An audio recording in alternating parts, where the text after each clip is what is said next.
Mudando de assunto, a Secretaria de Estado da Saúde de São Paulo confirmou 14 casos de febre amarela e 9 mortes só em 2025 em decorrência da doença. Os registros ocorreram em áreas rurais e os especialistas alertam para a necessidade da vacinação, principalmente para quem pretende viajar no feriado de carnaval. A febre amarela é uma doença transmitida por mosquitos, como o Aedes aegypti, e pode ser grave e até fatal. Os sintomas variam desde febre alta e dor no corpo até complicações hepáticas e renais. Para falar sobre as formas de transmissão, sintomas, tratamento e a importância da vacinação, eu converso ao vivo com o Dr. Ricardo Bonifácio, que é infectologista do Hospital Sírio-Libanês. Doutor que está conectado aqui com a gente, chega para falar ao vivo. Bom dia, bem-vindo. Bom dia, bem-vindo. Muito obrigado, na verdade, pelo convite. É um prazer. Prazer recebê-lo também, doutor. Queria que o senhor começasse nos explicando o que é a febre amarela e por que ela ainda preocupa tanto. Mesmo sendo uma doença antiga, ainda percebemos alguns surtos no Brasil, né? A doença febre amarela é uma doença febril aguda de etiologia viral que tem ela tem um comportamento silvestre no campo, onde muitas vezes, de onde vêm os casos, que a gente chama de febre amarela silvestre, mas ela também tem uma apresentação urbana, e uma urbana que, graças às medidas de vigilância e graças à vacinação, não ocorre no Brasil desde a década de 40 do século passado.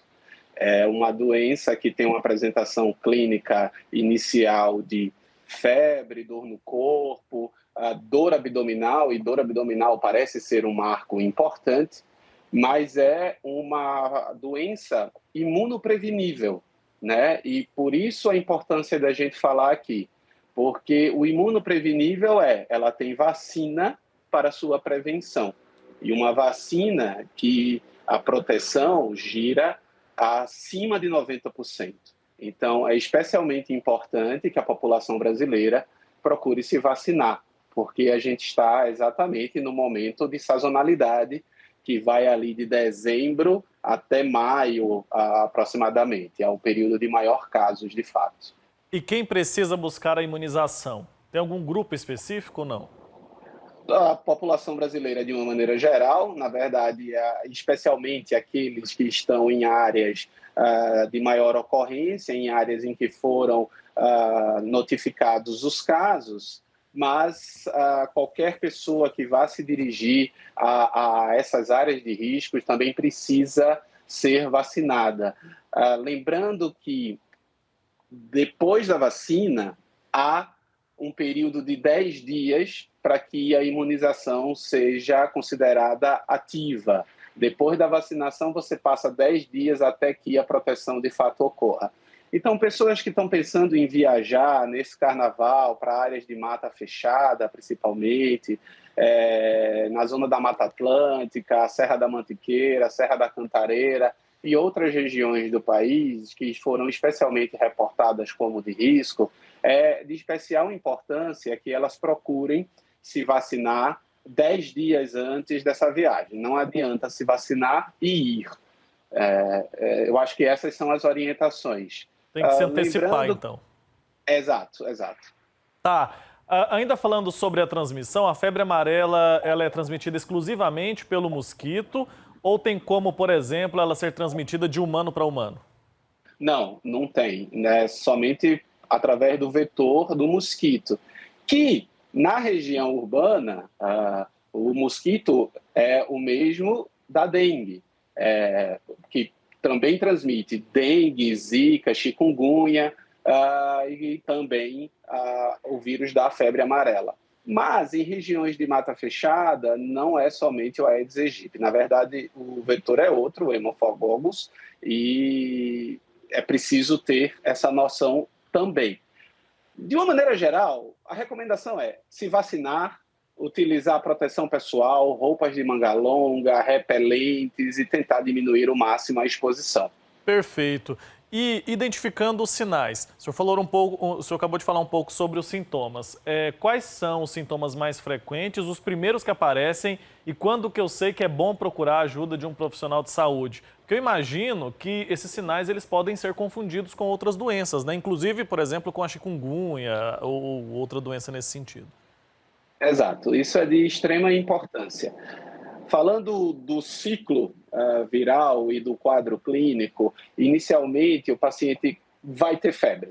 Febre é um sinal importante, mas um outro sinal que precisa ser bem atento ou que requer bastante atenção do paciente é uma dor abdominal importante desde o início.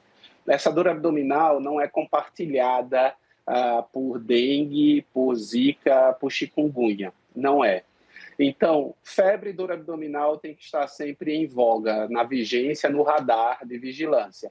Mas, ao mesmo tempo, dor no corpo pode acontecer e é uma dor semelhante aos quadros da dengue, mas em menor frequência, náusea, vômito, aquela prostração. Esse é um ciclo que vai durar ali de 3 a 4 dias com febre. Depois disso, o paciente vai melhorar. Ele vai deixar de apresentar febre e é um período que a gente chama de defervescência.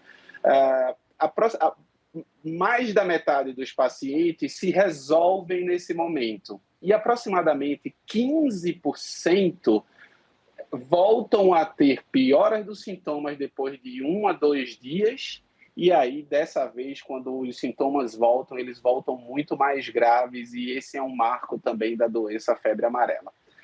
Eu acho que fica de informação o seguinte: se desde o início houve febre e dor abdominal importante que chame a atenção, eu acho que esse é o momento de procurar atendimento médico para que a suspeita quanto à febre amarela seja respondida através de exames específicos.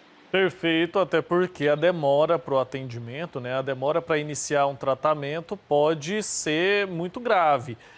Eu queria entender como que é feito o tratamento. Ele é mais um tratamento sintomático?